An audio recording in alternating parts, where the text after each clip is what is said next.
हवामान विभागानं आज नाशिक, पुणे आणि पालघरला पावसाचा रेड अलर्ट दिलेला आहे, तर मुंबई, ठाण्यासह पुणे आणि सातारा या जिल्ह्यांच्या घाटमाथ्यावर अति जोरदार पावसाचा अंदाज वर्तवण्यात आलाय। ऑरेंज अलर्ट जारी केलेला आहे। उर्वरित कोकण आणि घाटमाथ्यावर मुसळधार सरींची शक्यता असल्यानं या ठिकाणी येलो अलर्ट देण्यात आलाय।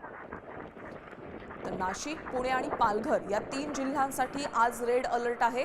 कोकण घाटमाथ्यावर पावसाचा येलो अलर्ट देण्यात आलेला आहे।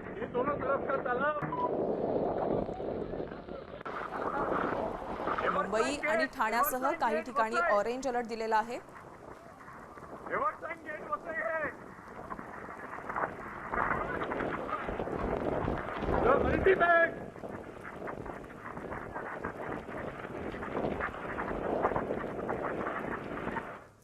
तर कोणत्या जिल्ह्यांना पावसाचा रेड अलर्ट दिलेला आहे एकदा आपण ग्राफिक्सच्या माध्यमातून पाहूयात।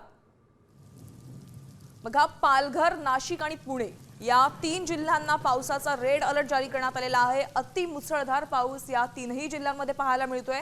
या 3ही जिल्ह्यांमध्ये पूरस्थिती निर्माण झालेली आहे। रेड अलर्ट पाहतोय आपण पालघर जिल्ह्याला दिलेला आहे, नाशिकला आणि पुण्याला, आणि या 3ही जिल्ह्यांमध्ये आता पूरस्थिती निर्माण झालेली आहे। पालघरमध्ये देखील गेल्या 3 ते 4 दिवसांपासून पुराचं पाणी आहे। नाशिकमध्ये देखील कालपासून आपण पाहतोय पावसाचं पाणी साचायला सुरुवात झाली आहे।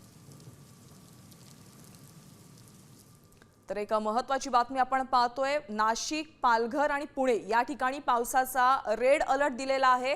तर काही भागांमध्ये जसं मुंबई आणि ठाणे, पुणे, सातारा या जिल्ह्यांच्या घाटमाथ्यावर अति जोरदार पावसाचा अंदाज वर्तवण्यात आलाय आणि या ठिकाणी ऑरेंज अलर्ट दिलेला आहे।